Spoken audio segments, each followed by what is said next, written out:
इसके बाद फिर तुम खामोश हो गए, फिर सोचा समझा अच्छा बुरा कुछ नहीं, तो फिर मुट्ठी भर अंग्रेज आए और उन्होंने 200 वर्ष तुमको गुलाम बना के रखा, और उनकी गुलामी अब भी नहीं छूट रही, अभी तुम करते। मैंने एक इशारा किया था 15 सितंबर सन 1923 को 2023 में एक इशारा किया था कि भारतवर्ष में रहने वालों, अगर तुम सच्चे भारतीय हो तो भारत की गौरव गरिमा को ध्यान में रखो। तुम्हें अपनी पहचान में रहना चाहिए। तुम्हें जाने लोग तुम भारतवासी हो, तो पहचान किससे होती है? वेशभूषा से। किसी देश में आप चले जाओ, सबकी पोशाक वेशभूषा अलग, ये पहचान है, और तुम्हारी कोई पहचान नहीं। ये पैंट पंतलून जो पहनते हैं अंग्रेजों की पोशाक है। अब भी अंग्रेजियत तुम्हारे से नहीं गई, अब भी दास्ता गुलामी तुम्हारे से नहीं हटी। अब तुम पोशाक के गुलाम हो, तुम उनकी भाषा के गुलाम हो। जब से सुंदर मधुर भाषा संस्कृत और हिंदी है, मधुर भाषा इतनी मीठी, ये तो सिनेमा ने तो सिद्ध कर दिया ये मिठास। जब आप देखते हो पिक्चर, इतनी मिठास किसी भाषा में नहीं, इतना राग किसी भाषा में नहीं, मनमोहक संगीत इतना किसी भाषा का नहीं जो हिंदी भाषा का। और हिंदुस्तान में रहकर आप अपनी भाषा भूल गए, अंग्रेजों की भाषा, और उसकी बड़ी प्राथमिकता है, बड़ा सम्मान। अरे बहुत अच्छा बोलता है, अंग्रेज बोलता है, लेकिन तुम क्या सुनते हो? तुम्हारी समझ में कुछ आता है कि बोल रहा, कि गाली दे रहा, कि निंदा कर रहा, क्या कर रहा? कुछ नहीं। तो तुम भाषा के गुलाम, पोशाक वेशभूषा के गुलाम, और खान पान के गुलाम। ये मुर्गा और अंडा, ये सबसे खराब काम उत्तेजक, भोग वासना पैदा करने वाला ये भोजन है, क्योंकि वो ठंड प्रदेश, उनको इसकी आवश्यकता है। तुम्हारा गर्म प्रदेश है, तुमको इसकी जरूरत क्या थी? लेकिन आपने नकल की, आप नकलची हो ना, आप नकल, भाषा की नकल, वेशभूषा की नकल, उनके गंदे खान पान की नकल, ये आपने सब किया, और आज भी कर रहे हो, अभी नहीं छोड़ पा रहे हो। मैंने 15 सितंबर 2023 को एक घोषणा की थी, और प्रार्थना के रूप में कि अगर आप सच्चे भारतवासी हो तो अपनी भारतीयता में आ जाओ, अपनी पहचान बनाओ, लोग तुमको जाने। तो तुम्हारी पहचान है वेशभूषा। क्या है? भारत की जो ऋषि मुनि महात्माओं ने बनाई थी, कुर्ता धोती, कमीज पैजामा, सदरी, टोपी और लंगोटी, ये आपकी पोशाक, ये संयमित पोशाक है। कितना इसमें संयम है, इसमें कोई विलासता नहीं। तुम पहनोगे, तुम्हारा मन शांत, और जो तुमको देखेंगे उनका मन शांत हो जाएगा। ऐसी वेशभूषा ऋषि मुनियों के द्वारा दी। और आप भूल गए सब। मैंने कहा अपनी वेशभूषा में आ जाओ, और आगे आपको अपनाना पड़ेगा। जब भारत देश का इतिहास बनेगा तब ये सब तुमको अपनाना पड़ेगा। तो पहले से आदत डाल लो, अच्छी बात है। ये जिनकी शादी है वो साड़ी पहने, धोती, ये भी भारतीय नारी की मर्यादा ही, साड़ी में रहेगी। और बाकी क्वारी करना है सलवार कुर्ता, वो भी ऐसा जिससे शरीर का कोई अंग दिखाई न दे, ढीला डाला। ये चुस्त नहीं, लेकिन सब चुस्त। सबको नंगे रहने की आदत हो गई, मतलब नंगा रहना बड़ा अच्छा समझ रहे। अब आप ये नहीं समझ रहे, ये विचार तुम्हारे द्वारा हो रहा।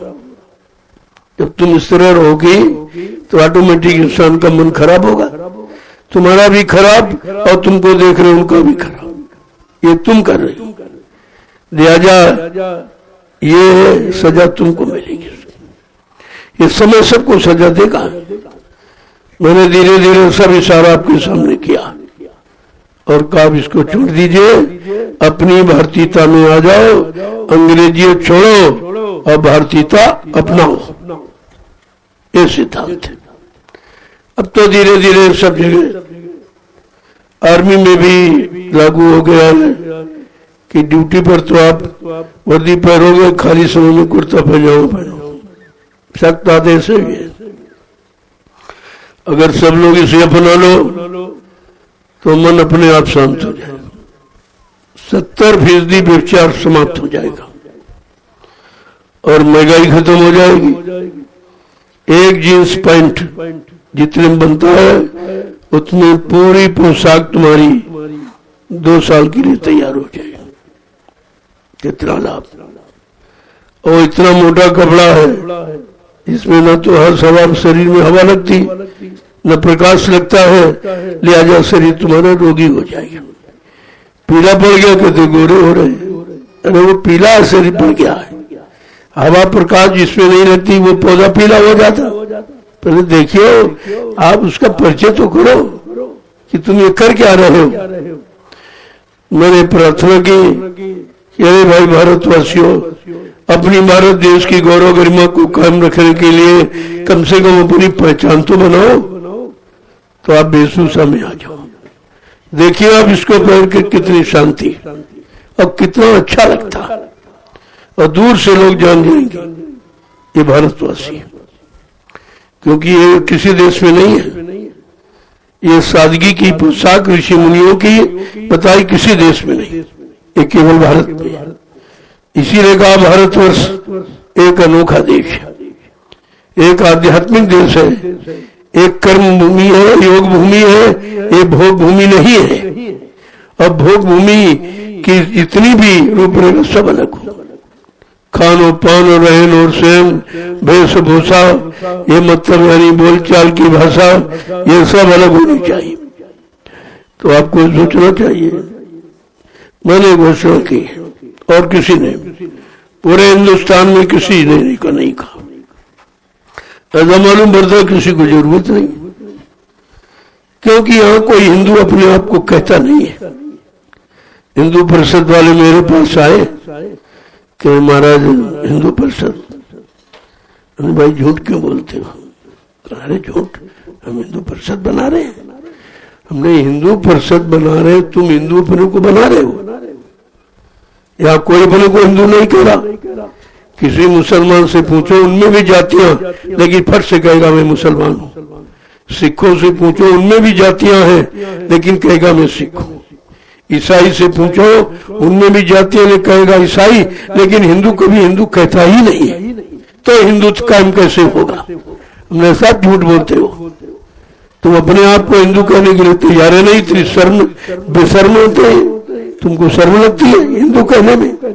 सब उपजातियों का प्रयोग करते हैं, ये ब्राह्मण है, क्षत्रिय है, ये वो है, ये कोई कहता नहीं हम हिंदू है। हमने यही काम तुम्हारा कभी नहीं होगा, कभी भी नहीं होगा। तुम्हारे में हिंदुत्व है ही नहीं, तुम्हारे में हिंदू बनने की रहने की भावना ही नहीं है।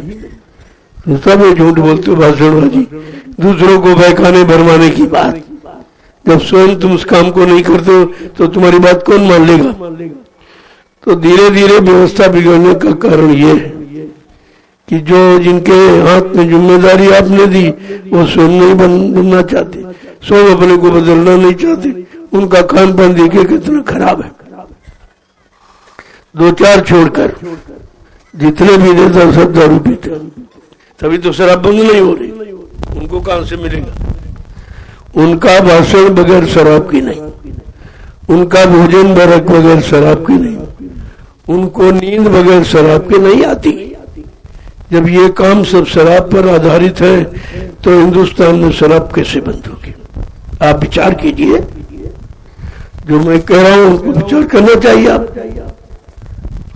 लेकिन ये तुम ये सब करते हैं, और जो धार्मिक लोग हैं कहते हैं सीताराम, और शाम को चाहिए 250 ग्राम, उनको भी 250 ग्राम चाहिए।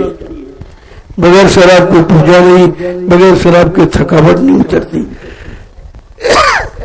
जब राजा रहिए सब इसी में डूब गए, तो देश का कल्याण कैसे होगा?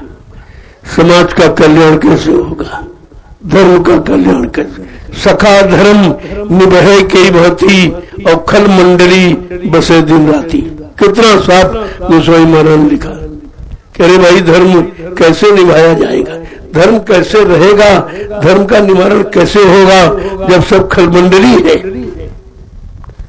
एक दूसरे से लड़ने वाले, एक दूसरे से ईर्ष्या रखने वाले, एक दूसरे को गिराने वाले, एक दूसरे को बर्बाद करने वाले, जब सब यही लोग हैं तो भी कैसे होगा। कहा जब पूर्णतया बिगड़ जाती व्यवस्था तब लोग बनाने का प्रयास करते हैं।